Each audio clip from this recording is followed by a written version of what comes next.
Well, hello, everybody in the NFT.NYC community. I really have been looking forward to this conversation. What you're seeing on the screen was created by our friend here and his team. Please introduce yourself and let's dive in and talk what Yes. we're looking at on the screen.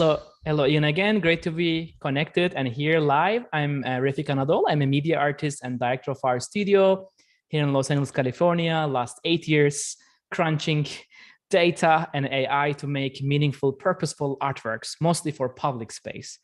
I'm very fortunate to get my second MFA degree at UCLA, where I'm teaching last 8 years. Also, learned from one of the best professors and the minds who have been pioneering generative art, media art for decades. Originally Istanbul, Turkey, got my first MFA, and then deep dive into this idea of like becoming a studio and practice this field. I think I coined the term data painting in 2008, 14 years ago. Wow. While I was crunching the pure data as software that allowed me to a little bit understand what an invisible world of data can be. And 2014, we opened our studio and then start practicing in public space in San Francisco, in Chicago, in New York, and many places around the world. We made installations. But 2016, I will say, a breaking point when I get my first residency at Google and become one of the first generation AI artists, and grateful for the journey, especially for the NFTs, and excited to be an NYC to share more there as well. Well, we're so happy you're going to be part of our event this year. It's not even our event, it's the community's event, yes. Right?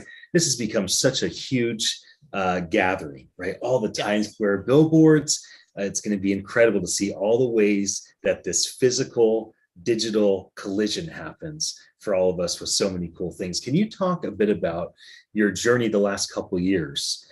Because with the catalyst of NFTs, yes, as a medium by which you can bring all that you are and all that your team is to it's expanded the horizon. So please share with us a bit about what the journey's been like the last couple of years. Yes, happy to. I think first of all, I'm so grateful from the day one to NFT space, to the community around our Discord, community, the collectors who didn't collect but there for support, doesn't matter. People around the campfire, I guess, is the culture is. I'm deeply grateful. So as an artist who doesn't know how to draw, to be honest, I know how to draw, but I don't think I can create the connection with my mind and the pen and paper as I can do with the computation. So from that generation of digital artists that I like for me, the pixel and voxel is the space to imagine. And of course, when the things are all in virtual space, in the mind or in the virtual space, there was this weirdly gap between the mind and the ideation. I think NFTs finally create this virtual and physical connection from the brain to reality, from the public to virtual. I think that's one of the most amazing excitements. Of course, blockchain is a breakthrough in computer science. And I've been using computer graphics in my work many years. And 2014 to 17, I was even mining Ethereum. I was very aware of the culture. I was aware of the GPUs, other purposes and so on. So to me, naturally from those early crypto experiments to becoming the part of the community is really, I'm very grateful for this beautiful natural progress over time. But I think what also very exciting is, so I'm a team of 15 people, so we can speak 15 language and represent 10 countries. To me, blockchain is also a form of public art. Everyone can be there. Everyone openly, honestly be a part of the journey. This openness is so inspiring that anyone in the world can become a part of it. This egalitarian openness is kind of public art, like what you see here. There is no door, there is no ceiling. It's open and you can just start the journey. So I'm really excited about everything about NFTs and the community itself. And I'm grateful for, as a team, we are practicing in here all together with many people. So I have a big screen above my computer here, and then I have this 75-inch TV over here. I always have Apple drone footage running on the TV. So I have your website on the big screen in front of me. My boys come in and they start jumping up and down like they just scored a touchdown. The visceral response that they have. I can only imagine what it's like for you and the whole team. You mentioned 15 of you, to see that not only in the physical places, but also seeing these types of responses in the way people write messages on Discord or WhatsApp or Telegram, and seeing how people are responding to this artwork. Can you talk a bit about the community? Yes. That have always been lovers and fans, and they'd write media and publicity, and now they're collectors. And now, like, it's a whole new bridge. And so I'd love just your insights and your thoughts on what's become of those that used to love the art to now those that are much more partnering in it all. I mean, it's a great question, because I think the community as a keyword, some people think we are using too much, but actually, if you go back a little bit, maybe for our studio practice, we started creating public artworks, immersive environments last 8 years. So over the years, every single project around the world creates some beautiful audience who enjoy the piece. For example, Infinity Room traveled 56 cities and get more than 2 million people explored. This piece called Nature Dreams in Koenig Gallery in Berlin, 200,000 people in 5 weeks visited, then became NFT. This piece, Art Basel Miami, most likely one of the most visited public piece in the beautiful beach in Miami. So my practice, first, I'm a public artist. I believe that the art should be experienced in public space, felt through the emotions, gratefully if it touched the mind and soul, hopefully create that memory in life. So if that happens, I think to me is the fundamental magic of art, being understood by anyone in the world, like your young ones or elder ones or anyone in the world. I think the ultimate dream, shortly, to make art for anyone in the world as a studio, at least it's our like kind of goal with art, and being able to find this language of humanity if it exists. So I found that maybe AI and data can do this beautiful aesthetics, the feelings behind the archives of memories of humanity, public data, open and honest and direct and ethically there. Like, I just try to collect all these moments. And I think NFTs are, again, perfectly aligning this whole purpose. Now, anyone from any economical expectations can be a part of the journey. By the way, I'm grateful also my journey. It's galleries and museums. I've been lucky to like exhibit around the world, and my work have been collected by significant collectors before, but not necessarily they were the part of the blockchain ecosystem. They were more like traditional collectors who are not even aware of blockchain, to be honest. But with the NFTs, completely this beautiful connection with any people became available. And there's no more like, snob situations, or there's no like elitist approach. It's just everyone. And that's a beautiful feeling. That's thanks to NFTs. I want to ask about inputs, right? You have this huge team to create outputs and experiences, but everything with data starts with an input. Yes. And excuse my ignorance if this is not great question. I'm going to frame it for Martin Luther King Jr., right? So he has all this audio and all these writings and videos, and these are all inputs, right? They're just the bland word, although nothing he wrote was ever bland. And then there's the living voice, right, where he's speaking forth what he believes. And then there's those videos and those moments. So these are 3 different types of inputs. True. And when you think about inputting data into your creative team's tech stack plus abilities, the way you output things, can you just talk to us a bit about inputs? How much do inputs matter? Yes. What if you had access to all of Dr. King's library of video and audio and written word? So I'd love to hear your response to that. Yes. So first of all, I think my data journey in the very early days was very much fundamental, the nature, the wind patterns, temperature, humidity, rain, snow.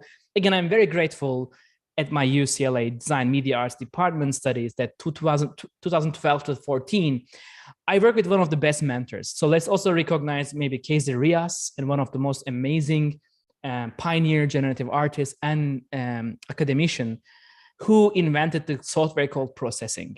It's a JavaScript-based and object-based programming language, allows creators to create their own code and imagination with computation. I was so fortunate to work with him closely as a mentor and as a teacher. And I start like imagining this medium more and more deeper back in time. But over the years, of course, everything around us can become a material, right? The wind or the Wi-Fi, the Bluetooth, heart rate, brain activities, so on. But with 2016 AI, I found that actually images and videos and audio and text actually can be structured in a different way. For example, we worked for the first time 2016 with a 1.7 million documents of a library, an open source library. The question was like, what will happen if we witness an AI learning in front of us? I mean, who knows how many months may take a human to like watch all the images versus in 90 seconds, 90 minutes, sorry, entire archive is ordered by the AI in just like this in a very quickly.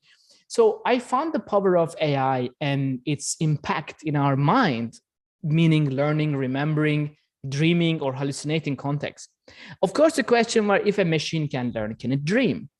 I was again so lucky. Ian Goodfellow, one of the inventor of generative adversarial network, which is now very common in NFT space, but 6 years ago, thanks to also his and Blaise Agare Arca, another amazing person, Mike Taika, also practicing in NFT space. These are wonderful Google engineers and friends who have been like supporting the community to let people learn. So I was very fortunate to learn from these very much amazing minds. As a studio, we get this knowledge transfer to studio. But for me, really exciting part is first image archives are very exciting, like all these beautiful morphing images and so on. But what also got much inspiring is what happens if we trace the machine decisions, meaning basically, if I have a brush, can I dip it into the mind of a machine and really paint with machine consciousness? And I think that's exactly kind of a feeling that the pigmentation of machine dreams or hallucinations are becoming these molecules of fluid dynamics and optical flow algorithms reconstructing. So, but it's a kind of a 10 years of obsession. Like I always thought that data will never be a dry pigment. Data is something in fluid, something like a water, something alive. And if we connect this to the buildings or walls around us, I think the architecture is beyond just a concrete glass and a boring, steel, I hope. Yes. And the light becomes a material. And when light became material, when data and AI connect with the buildings and environments, I think that whole came together, this new framework of my imagination, I guess. Wow. Loving our conversation so much right now. Okay, I'm gonna ask something for the younger generation. Yes, please. I've met a lot of really amazing young artists this year. Yes. Like the 10 to 18 crowd has been rocking my mind. I have two boys, 9 and 13. So talk to my kids, talk to their generation. They're no longer limited to a Apple Pencil on an iPad. No. They're no longer limited to all the physical things that we once had. The inputs can now be matched with unlimited outputs, and they can even jump into teams. So how do you start to guide the mind and the heart of a young person that's creative and has diverse, unique, innovative ideas? And what's the process by which a parent like myself can help partner with your guidance for opportunities? Please. I mean, first of all, amazing part that the beautiful thing that I think upcoming generation is so lucky. The tools are becoming drag and drop, click and work, visual programming language. First of all, I mean, I was not that lucky in 6-8 years ago, like crunching data and clustering and curating. Still not easy, but at least now there are amazing tools like Runway ML and many other like existing tools that, with super simple cost of like even free accounts available, they can even create their own data sets. Like they can take their, existing image archives or family memories and so on, and they can, drop them into these friendly AI research tools that they can look at what will the AI may look like if I just give all my drawings, right? Or all my all my gears and toys and games and maybe screenshots in. But by the way, I know that some amazing young minds trying their like screenshotting their games from the like all kind of sorts, and even like I know that the life logging, the idea of like recording our memories in life is becoming a beautiful idea. Also programming languages or the game engines, right? Now Unreal and Unity, like they are becoming so age friendly. Like you can go YouTube and you can learn like how to use game engines most likely in a couple of hours. So, or most importantly, you want to go nature, don't want to be too much maybe digital immediately. Still, I think progressively using like applications on tablets, smart tablets. I mean, there are some apps that you can now reconstruct 3D geometry of a flower. Like you can just go online, get this free app, put on your iPad and go nature. You want to reconstruct the flower, you can, with hundreds of images recording this object, and then suddenly voila, you had a 3D memory of a flower. And I saw many young minds enjoying this, like reconstructing the physical virtual worlds. Of course, the music also very exciting. I mean, sound design, we are seeing so exciting tools. Like there's an amazing website, Google's Magenta, beautiful research on how to use AI and creative music. Like they have these available super awesome online tools that you can make music with AI in just half an hour. So technically, a young mind can go online, make music, go nature, make a virtual artifact 3D, make a movie in 3D in one day. So I think this is really exciting. I mean, I'm sure the upcoming generation will be completely enjoying the digital and physical connections. Mm. Can we talk about the future and what's going to happen when conversational AI, the ability to talk to a computer and it talk back to us, combined with things like augmented reality, yes, the ability to see things on our glasses that are not yet there, and the output of our voice, yes, speaking to a machine, outputting a visual across our vision. Now, we might be 3 years, we might be 30 years, but at some point, we're going to walk around and we're going to be talking, and the words that we're saying are going to have a data input, and an output is going to basically be some form of art or UI, UX, one way or another. Yes. Talk to us a bit about that future and how you see that playing out as an artist that's part of a team, creating these very infant expressions of what is to come, most likely. Absolutely. So first of all, again, I'm one of those lucky generation, work with pioneers in the scene, from OpenAI to like NVIDIA to like Google. And so like there are amazing researchers. First of all, we are all on their shoulders, and they're doing incredible open work. Like for example, OpenAI DALL-E 2, a recent AI, multimodal AI, multi-billion parameters. You beautifully type your email. By the way, for young minds, I think this will be also incredibly inspiring. Like they can, I mean, you can type any imagination you want. Again, I cannot draw, but I want to try it. And I said, okay, by the way, this year, we are fortunate working with Zaha Hadid, Gaudi, Rumi, and Mozart. Like these are, I think, 4 important heroes of humanity from the culture, architecture, music, and architecture. And then we were like, I was just typing like, okay, designing digital heaven by Zaha Hadid on the edge of infinity. Like this is an amazing prompt. I'm just like drinking my coffee and imagining, and I type it, and this AI starts to give us beautiful prompts. I mean, this is revolutionary. Some people like fearful about like, okay, like what is like this copyright issues? Who is this idea? To be honest, I don't believe it's the future problem. It's more about like, what are we doing with that prompt? Because it's just a suggestion, doesn't mean it's the final piece. If we are aware of it, I think the future will be amazing. And if these multimodal AI models, which is you can text to speech to like image to video to sound to like so on, like all these mediums, even scent, by the way, we did a project 2 years ago. We were able to use an AI called Charlie. Amazing. It is trained on 500,000 scents in the world by 4 minutes. Like imagine every single scent exists, I guess, in the world. And imagine AI trained on 75 million flowers. Wow. And you enter a room, the room is dreaming these beautiful flowers, but you also hear the music of the AI dreams and the scent of the AI. Wow. Like you are smelling the dreams of an AI. So this is not anymore science fiction. I mean, it's doable. Again, I'm a science fiction lover. I'm a pure nerd in the games and the science fiction world. I believe, again, I'm an optimist too. I believe that we will just be very careful and smart about making these tools ethically correct and not harmful for humanity and so on. Like if you look at this OpenAI and Google research, they were so careful. They onboard people very carefully. They put like these beautiful, restrictions. So, Google even didn't open source it because they thought it's like, not ready for public. People are very sensitive, to be honest, and it's just great to feel it. So, I mean, I'm very, very hopeful that we'll have beings around us they will most likely decide soon. Yeah, so these are, I think, very exciting decades. Well, I love your optimism. I'm anti-dystopic. Yeah. I'm not sure if I'm utopic, but I certainly don't believe that things are going to get worse and worse. Let me ask you this final question, because I could basically just ask you questions all day. I could keep you on until tomorrow. I'm just enchanted amazing by your artwork and your story. But let me ask you this final question.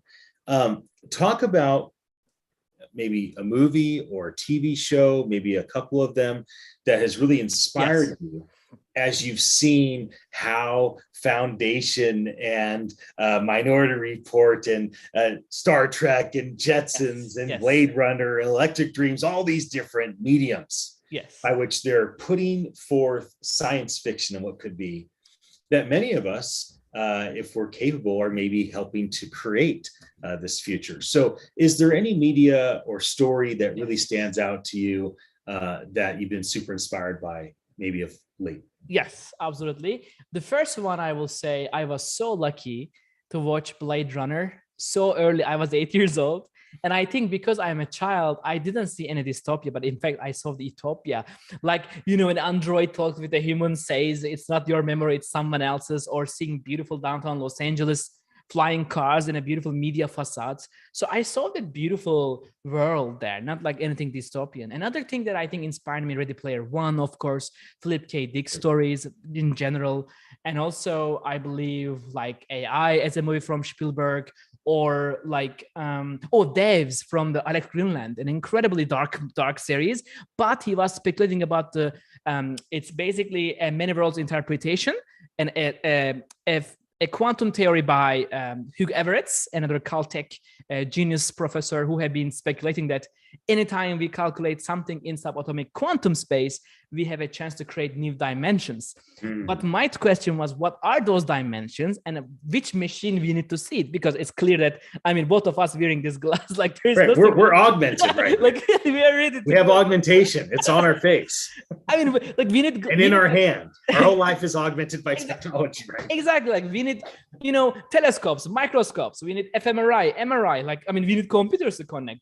So we need machines to see this world. So quantum research, thanks to, by the way, Google AI Quantum team. Last year, by the way, we made this NFT series from the similar idea, like the most unique thousands bit strings from the quantum AI machine, and make synthetic like landscapes.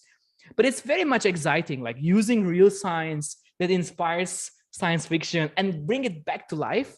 I love this world, and I'm really grateful for science fiction community in general that also inspire the games, right? I am a very heavy StarCraft player for many years, that I went through that, strategic thinking and gaming. But I think they're all somehow same ecosystem. Like but I agree with you. The world has enough problems. I think I'm not here to make problems. I'm here to like bring beauty and aesthetics and well-being. So totally in the most not wishful thinker, but truly a well-being and goodness is what we need. Well, yay for this conversation. This is super enjoyable. I'm so glad I shared my screen and shared the video that you encouraged me to pop up there. And of course, the website that just shows all these incredible projects that you, your team, your collaborators, your strategic partners, the people that volunteered that day. All the different things that have had to come in place. Thank you very in order much. to create this body of work.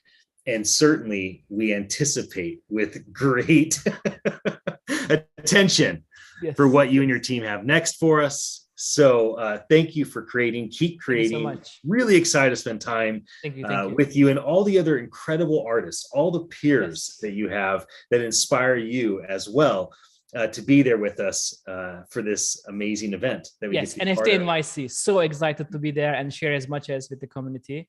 So excited. Okay, well, everybody, thank you for joining us.